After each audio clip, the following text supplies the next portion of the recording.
Everyone welcome back to my channel. मैं आज आप लोगों को एक अवेयरनेस देने के लिए आप लोगों को ये वीडियो किए। इसमें डेफिनेटली अर्जेंट चैनलिंग तो है ही, साथ में अवेयरनेस भी है। सबसे पहले मैं काफ़ी दिनों से ये चीज़ नोटिस कर रही हूँ। मैं आज वीडियो के थ्रू ये बता रही हूँ। 1414 चैरियट को लेके उसमें बहुत सारे अटैक्स हो रहे हैं। जो एनर्जेटिकली होते हैं वो आज से नहीं, जब से चैनल है तब से ही हो रहा है। लेकिन इन 3D में भी कुछ चीज़ें हो रहा है, तो वो चीज़ मैं काफ़ी टाइम से ऑब्ज़र्व कर रही हूँ। मैं इसको लेके कभी वीडियो नहीं बनाए या मैंने कभी बोले नहीं। इसका ये बिल्कुल मतलब नहीं है कि मुझे नहीं पता या मुझे समझ नहीं आ रहा है। तो मैं उन लोगों को ये एक वार्निंग देना चाहूँगी जो लोग ये कर रहे हैं, क्योंकि मैं जो काम कर रही हूँ, जो मुझे गाइडेंस मिलता है, मैं बस उसी चीज़ को अपने चैनल के थ्रू पहुंचाना चाहती हूँ। सबसे पहला चीज़। दूसरा चीज़, यहाँ पे चैनल के थ्रू मैंने पैसा कमाने के लिए नहीं बैठे। हाँ, मैंने पर्सनल रीडिंग में डेफिनेटली पैसा कमाए हैं। इनिशियल तो मैं 15 और 51 रुपीज़ मैं चार्जेस लेती थी, लेकिन लोगों के बिहेवियर और पास्ट एक्सपीरियंस से मुझे धीरे धीरे वो सारी चीज़ को चेंज भी पॉलिसी करना पड़ा। मैं ये मान रही हूँ कि मैंने इनसे डेफिनेटली जो भी पर्सनल रीडिंग वहाँ से मैंने पैसा कमाया, लेकिन इसका मतलब ये नहीं है कि मैंने बस पैसा कमाने के लिए चैनल बनाए। ये इस चैनल पे जब मेरा सब्सक्राइबर बढ़ रहा था, बढ़ भी गया था, मैं उसको मेंटेन नहीं करती हूँ। मुझे सब्सक्राइबर का कुछ वो प्रॉब्लम नहीं है, क्योंकि मुझे पता है ये वीडियो उन लोग तक ऐसे भी करके पहुँच जाएगा, तो इसलिए मैं उसका टेंशन भी नहीं लेती हूँ। मेरा यहाँ पे मोनेटाइजेशन भी नहीं है।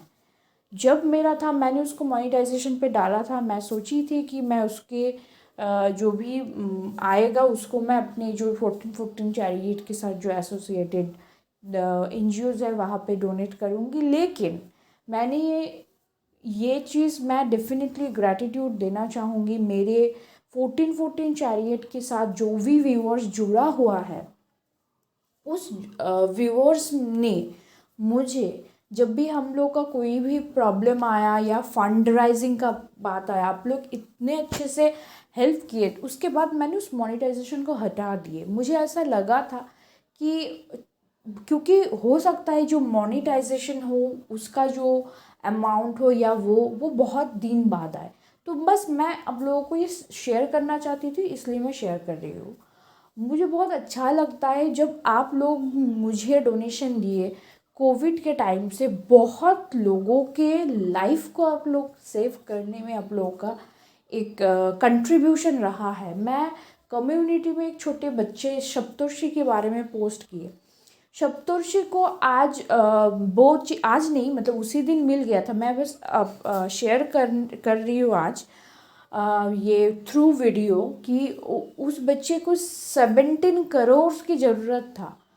आप लोग ने जितने भी कंट्रीब्यूट किया, उन लोगों को जो पहुंचाए, मैं आप लोग के मतलब भगवान पे मैं ग्रेटफुल हूँ कि मुझे ये एक मौका दिया गया है कि मैं इस कॉज के साथ जुड़ सकती हूँ। और आप लोग में से जो लोग ने इस चीज़ को दिया, स्पेशली प्रियंका दुबे, अगर वो मेरे इस वीडियो को देख रहे हैं, मैं तो उसको स्पेशली थैंक्स देना चाहूँगी। प्रीवियसली भी वो और एक कैंसर पेशेंट के लिए डोनेशन किए थे, और इस सप्तर्षि के लिए भी वो किए थे, जो सबसे हाईएस्ट डोनेशन था फ्रॉम 1414 चैरियट। तो ये मतलब मुझे अच्छा लगता है जब उससे लोगों को हम सेव कर पाते हैं, और लोग उससे उसके बाद जब मुझे ये लोग बोलते हैं कि हाँ, जब मुझे मतलब उसका अपडेट्स मिलता है मुझे बहुत अच्छा लगता है। लेकिन कुछ चीज़ें हैं जो मैं देख रही हूँ कि बहुत लोग हैं जो इसको दूसरे टाइप में एक लेके जाना चाह रहे हैं। उनको बस मैं इसी एक वार्निंग, और बहुत ही अच्छे से मैं देना चाहूँगी वार्निंग, क्योंकि अगर आप लोगों को भी लगता कुछ भी चीज़ को अगर आप अटैक करने से पहले सोचते नहीं है, तो इतना सोच लीजिए कि यहाँ पे वही चीज़ मैं आप लोगों को कन्वे करती हूँ जो मुझे पब्लिकली शेयर करने के लिए आते हैं। बहुत टाइम ऐसे हैं कि जैसे 26 27 तक के जो रीडिंग्स हैं, और कुछ कुछ केस में 2030 तक के रीडिंग्स मुझे 2021 में ही पता था, लेकिन मैं गाइडेड नहीं थी, इसलिए मैं नहीं दे रही हूँ। लेकिन बहुत लोग इसको लेके जो ये अटैक टाइप का ये चीज़ कर रहे हैं, उसके लिए वार्निंग है। ये जो सैटर्न का ट्रांजिट पूर्व भाद्रपद नक्षत्र में जो हो रहा है ना, उसके बाद से आप लोग का जो टाइमिंग है, वो टाइमिंग आप लोग के लिए सही नहीं रहेगा। अगर ये अटैक आप लोग इतने दिन कर रहे थे तो करना बंद कर दीजिए। एनर्जेटिक लेवल में भी जो कर रहे हैं, फिजिकली मतलब इन 3D प्लेन में भी जो कर रहे हैं, मैं सबको लेके बोल रही हूँ। उस पूर्व भाद्रपद की नक्षत्र के साथ जुड़े हुए जो डेटीज है ना, उनके एनर्जी आज मैं गाइडेड हूँ, तब भी मैंने आप लोगों को बता रही हूँ। तो ये चीज़ मैं आप लोगों को गारंटी दे के बोल रही हूँ कि अगर उसके बाद भी ये जो टाइम, मैं इसलिए इसका स्क्रीनशॉट भी मैं दे दूँगी, उसके बाद भी अगर आप लोग ऐसे ही करते रहेंगे तो आप लोगों को कोई भी तरीके से डिवाइन जो इतना वो कर रहा था ना, मौका दे रहा था या बार बार माफ़ कर रहा था, वो नहीं करेगा। ये मैं नहीं बोल रही हूँ, ये मैं उस एनर्जी के थ्रू आप लोगों को गाइड कर रही हूँ। जो लोग इसको अटैक, सिर्फ इसका मतलब ये मत सोचना 14 चैरियट ही, 14 चैरियट जैसा जितने भी यूट्यूब में चैनल है, जो भी वो डिवाइन के जो चैनल थ्रू, कोई हो सकता है उसको टैरो के थ्रू दे रहा है, कोई न्यूमरोलॉजी, एस्ट्रोलॉजी, जो जिसके भी थ्रू लोग दे रहे हैं, लेकिन वो उसी चीज़ को जो भी उनको मिल रहा है और वो डायरेक्ट दे रहे हैं। और उसमें कोई वो नहीं है कि ऐसा नहीं है कि वो किसी का उठा के इधर उधर से लेके बोल रहा है ये वो। मैं उन लोगों का बात नहीं कर रही हूँ, जो जेन्युइनली कर रहा है ना, चाहे कितने भी वो चैनल हो, सबके लिए ही ये एप्लीकेबल है। ये जो ट्रांजिट है, इस ट्रांजिट के बाद और नहीं चलेगा आप लोगों का। वहाँ पे मैं फ़ोटो में डेटीज़ भी दे दूँगी ताकि आपको समझ में आ जाए। हाँ, ये चीज़ मैं बताना चाहूँगी, वहाँ पे आपको 3 जो हेड दिखेगा डिवाइन का, आप लोग सोच सकते हैं कि तब ये दत्तात्रेय है क्या? दत्तात्रेय की एनर्जी है, पर वो है एक्चुअल में एक रौद्र, जो 11 रौद्र है शिव जी का अवतार, उसमें से एक पार्ट की एनर्जी है। पर इस टाइम वो शिव के एनर्जी ज़्यादा एक्टिवेट रहेंगे ये ट्रांजिट के बाद।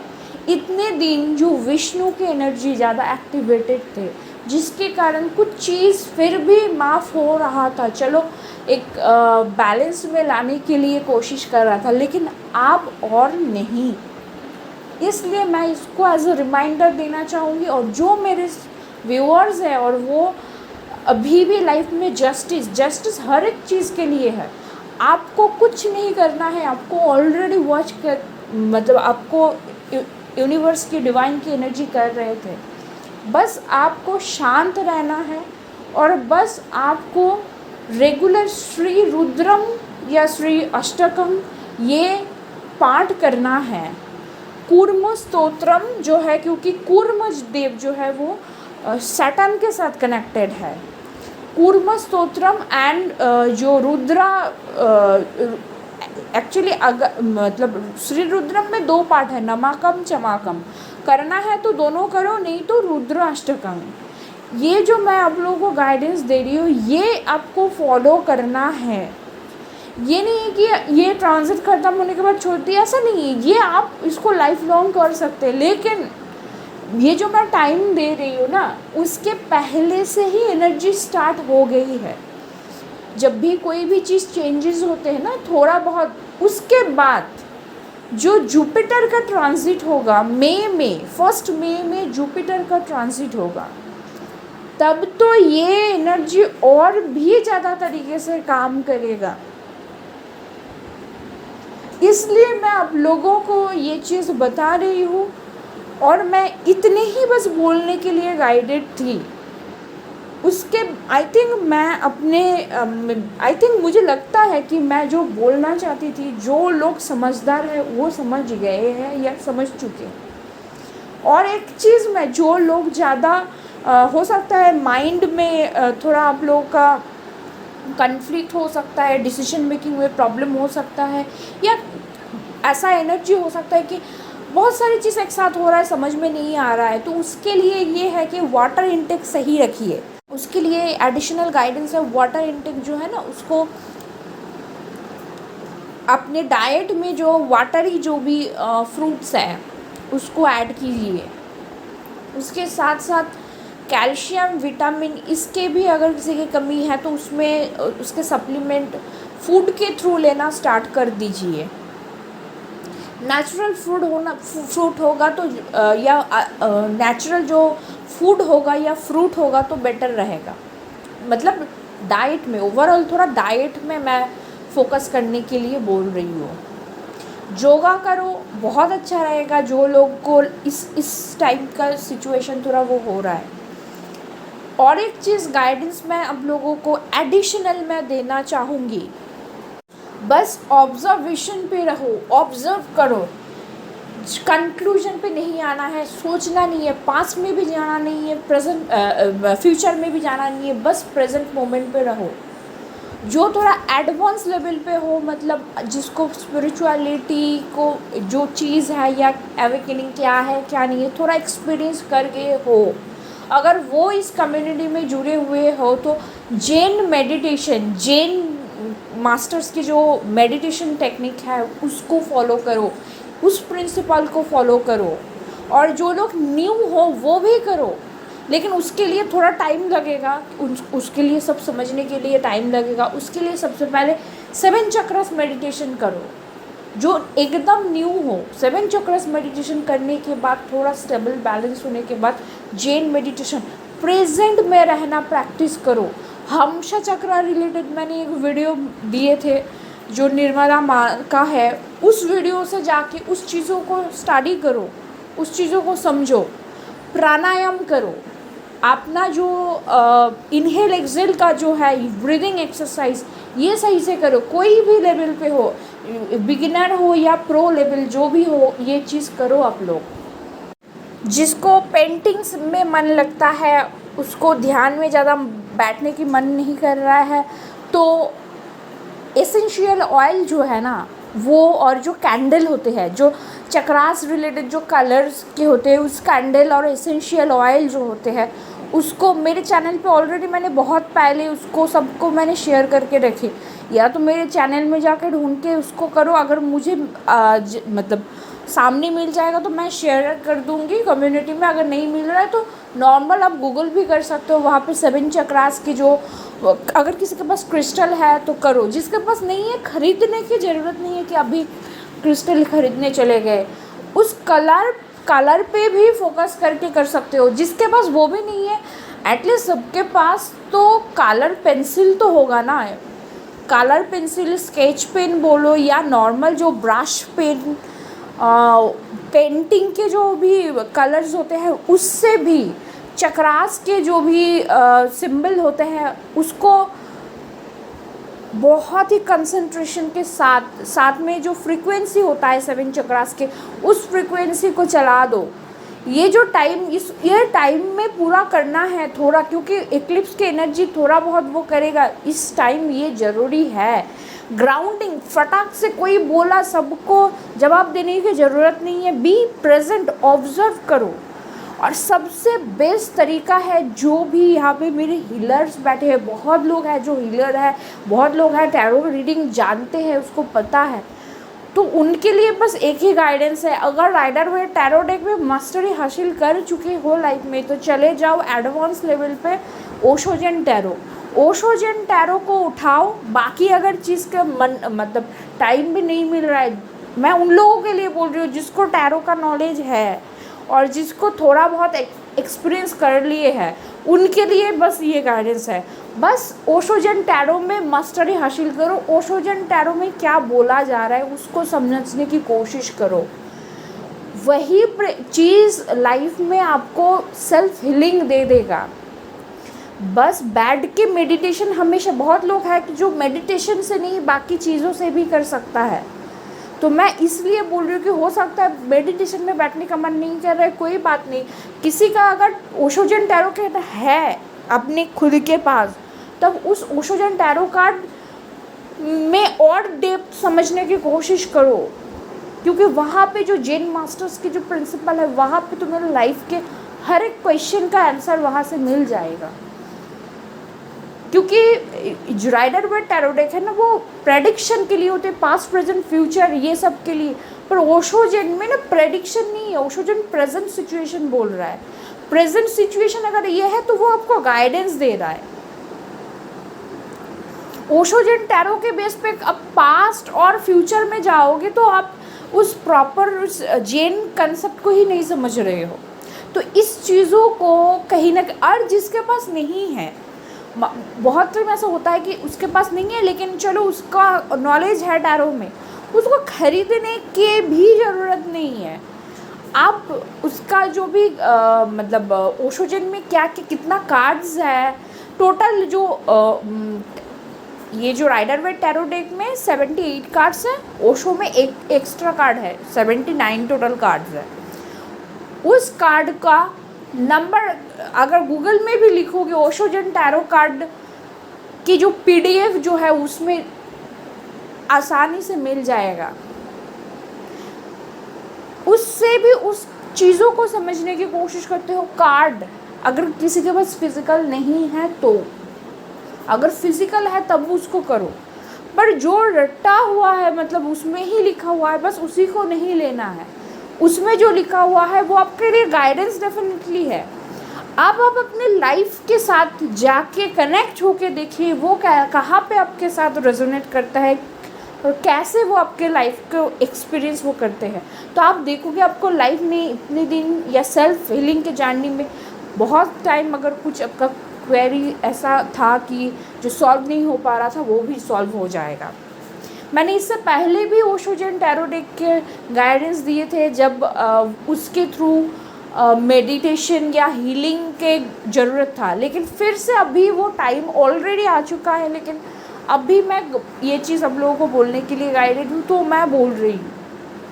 मैं बस उन्हीं लोगों के लिए बोल रही हूँ जिसको टैरो कार्ड पहले से आता है, क्योंकि जिसको टैरो कार्ड में राइडर वेट में मास्टरी है और उसको एलिमेंट्स का पता है और थोड़ा बहुत लाइफ में एडवांस लेवल पे वो है, तो वो ज़्यादा रिलेट कर पाएगा। लेकिन जो न्यू कमर है वो अगर अभी ये सुन के ओशो जेन टैरो कार्ड को ख़रीद लेते हैं तो उसको वो खरीद तो लेंगे, उसमें देख देख के बुक में पढ़ भी लेंगे, लेकिन उस चीज़ को रियलाइज़ भी नहीं करेंगे। मेन चीज़ है रियलाइजेशन। अगर आप किसी से पढ़ रहे हो वो एक अलग चीज़, पढ़ के आपको वो बोल रहे हो, क्या आप उसको एक्सपीरियंस करके रियलाइज़ करके उसको अपने फील किए अपने लाइफ में, वो ज़्यादा इम्पॉर्टेंट है। इसलिए ये बस एडवांस के लिए ही है, क्योंकि इनिशियल लेवल पे हो सकता है आप उस चीज़ों में कनेक्ट ज़्यादा ना करो। इसीलिए ये गाइडेंस है कि 7 चक्रास में जो प्रॉब्लम्स है उसको सॉल्व करने की कोशिश करो पहले, जो न्यू कमर है या जिसको नए नए अवेकनिंग हुई है। यह जो टाइमिंग है ना, ऑलरेडी मास अवेकनिंग तो चल रहा है, लेकिन ये जो पूर्व भाद्रपद में जब भी होगा ना, क्योंकि ये पूर्व भाद्रपद नक्षत्र, ये जो एनर्जी बीच में ये धनिष्ठा में भी जाएगा जब रेट्रो होगा 2 महीने के लिए, उसके बाद फिर से पूर्व भाद्रपद में आएगा, उसके बाद उत्तर भाद्रपद में आएगा। पूर्व भाद्रपद में आने के बाद बहुत लोगों का जिसका स्टबन एनर्जी था ना, बहुत स्पेशली बहुत सारे ऐसे मस्कुलाइन, वो किसी भी बॉडी में रह सकता है। जो मस्कुलाइन एनर्जी से ज़्यादा रूल्ड है उसके लाइफ में ट्रांसफॉर्मेशन आएगा। ये पूर्व भाद्रपद नक्षत्र ना, ये जो नाथ संप्रदाय के योगी, ये जो अघोरी, इसके साथ भी लिंक्ड है। बहुत लोगों का पास्ट लाइफ के चीज़ को लेकर भी अवेकनिंग हो जाएगा इस टाइम। सैटर्न स्पिरिचुअलिटी का कारक है। सैटर्न में अगर जुपिटर का अगर वो हो रहा है ना, तो यहाँ पे ना कुंडलिनी, क्यों जो लोग पहले से काम करके रखे उनकी अवेकनिंग होगा फाइनल स्टेज की। जिसका नहीं हुआ है मास लेवल पे अवेकनिंग चलेगा, क्योंकि उत्तर भाद्रपदा नक्षत्र में जब जाएगा वो अवेकनिंग धीरे धीरे धीरे धीरे सेटल होने लगेगा। मतलब एक्सपीरियंस जो है उसको वो समझ में आ जाएगा, बहुत फास्ट होगा, बहुत ही फास्ट होगा, क्योंकि इस नक्षत्र की एनर्जी ही वैसा है। उसके बाद जब रेवती में जाएगा ना, वहाँ पे जो साइकिल जो है ना वो कंप्लीट कर जाएगा, स्पिरिचुअली जो मास्टरी वो हासिल कर जाएगा। तो सिर्फ और सिर्फ, मैं बहुत पहले भी एक वीडियो में बताई थी, सिर्फ और सिर्फ सैटर्न, जुपिटर, राहु, केतु के ट्रांजिट से ही आप लोग अपने लाइफ को देख सकते हैं। ऑब्वियसली उसके साथ आपकी दशांतर दशा भी इम्पॉर्टेंट है और नैटल चार्ट भी इम्पॉर्टेंट है, लेकिन कलेक्टिव लेवल पे, मास लेवल पे यही चीज़ होने वाला है। और ये जो चीज़ होगा ना, ये जो मैं टाइमिंग बोल रही हूँ, इस टाइमिंग को अगर आप चेक करेंगे, जैसे जैसे उस टाइम आप देखना, ये जो हम लोग बोल रहे हैं ना कि एनर्जी चेंजेस हो रहा है कॉस्मिकली, ये वो, हाँ ऑब्वियसली कोई भी चीज़ अचानक होगा तो वो हर टाइम बहुत ही अच्छा तो मतलब एक्सपीरियंस लेके नहीं आएगा, बहुत टाइम बहुत चीज़ें भी होगा, क्योंकि इस यहाँ पे रौद्र की एनर्जी ज़्यादा एक्टिवेटेड है। लेकिन जो इस एनर्जी को चैनलाइज कर पाया ना, तो वो इस लाइफ में जो हम लोग इस ट्विन फ्लेम जर्नी में जो बोलते हैं ना कि डिवाइन को पाने का जर्नी, चाहे वो अब ट्विन फ्लेम हो या ना हो, बस इस अवेकनिंग में अब सही से अपना वो कर चुके हैं जो भी यूनिवर्स ने चाह रहा है, तो आप भी उस चीज़ को अचीव कर लोगे। अभी बस इतना ही मुझे बोलना है, इससे ज़्यादा मैं इस चीज़ों को नहीं बोलूँगी और इससे ज़्यादा मैं डिटेल्स में अभी गाइडेड नहीं हूँ। तो आज इस वीडियो में मैंने, क्योंकि मैंने बोले थे कि मैं मार्च में वीडियो बनाऊँगी, जब मैंने लास्ट रीडिंग मतलब की थी तब भी मैंने बताए थे, तो मार्च में मुझे यही गाइडेंस आप लोगों को अभी देने के लिए मैं गाइडेड हूँ। और उसके साथ मैं और एक एडिशनल चीज़ बोलना चाहूँगी, जब तक ये चीज़ आप लोग मतलब जब तक मुझे फर्दर कुछ न्यू एनर्जी के एक्सपीरियंस नहीं हो रहा है कलेक्टिव्स में, क्योंकि जो पर्सनल चीज़ है वो तो अलग है, जो आप लोगों के एनर्जी पिक होते हैं वो भी, उसमें भी जब मैं गाइडेड होती हूँ तब भी वीडियो मैं अपलोड कर पाती हूँ। मैंने इससे पहले बहुत बार कोशिश करके देख लिए, या तो वीडियो बीच में ही और मुझे सुनाई दे रहा है लेकिन आप लोगों को नहीं सुनाई देता है, मतलब ऐसा चीज़ें होता है। तो इसलिए इसको मैं इस तरीके से ही, वह जैसे यूनिवर्स चाहता है वैसे ही मैं उसको देना चाहूँगी। आज इस वीडियो में मैंने आप लोगों का एटलीस्ट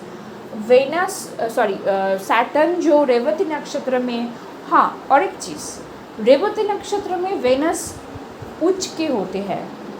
स्पाइसिस में जब वो रेवती नक्षत्र में चले जाते हैं तो वहाँ पे उच्च के होता है, लेकिन इसको लेके जो चैनलिंग मुझे प्रोवाइड हुई है वो मैं आज इसमें नहीं इंक्लूड करूँगी। मैं ओवरऑल आप लोगों को बता दिए, या ओवरऑल आप लोगों को एक आइडिया दे दिए। अब अगर आप ट्विन फ्लेम जर्नी में हैं तो ये आप फील करेंगे, जो ट्विन फ्लेम जर्नी में नहीं है वो अपने जो भी स्पिरिचुअल जर्नी है उसको बहुत ही जल्द, जो लोग बहुत ही पहले से अपने एनर्जीज़ के ऊपर काम किए हैं तो वो लोगों के भी लिए बहुत ही एक ट्रांसफॉर्मेशन पीरियड आगे आने वाला है। आज के लिए इस वीडियो को मैं यहीं पे एंड करती हूँ।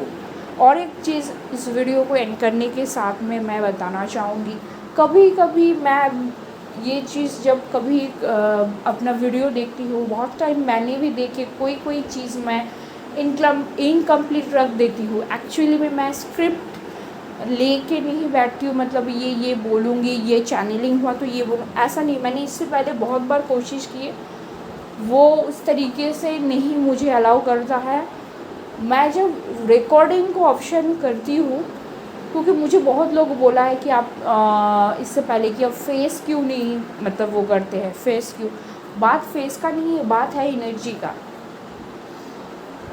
तो जब भी मैं उसको रिकॉर्ड करती हूँ, उस टाइम जो चैनलिंग उस टाइम बोलने के लिए गाइडेड है, मैं वही देती हूँ। इसलिए मैं कभी कभी बीच में भूल भी जाती हूँ, क्योंकि वो उसको पहले से मैं मतलब लिख के वो करके नहीं आती हूँ। तो अगर कभी कभी मेरी कोई भी वीडियो में ऐसा चीज़ है कि जो मैं स्टार्ट तो किए, लेकिन हो सकता है उस टाइम करते हुए वो कट हो गया, तो आप कमेंट में मुझे उसको बोल सकते हैं। मैं तो फिर से उसको सुन के बाद में, अगर मुझे उस टाइम एनर्जी गाइड करेगा तो मैं वीडियो बना लूँगी उसके लेके। क्योंकि इससे पहले भी एक दो बार ऐसा हुआ था, मैंने ही खुद देखे, पर उसके उस टाइम आप लोगों की तरफ से कोई रिस्पॉन्ड नहीं आया, इसलिए मैंने फिर सोचा इट्स ओके।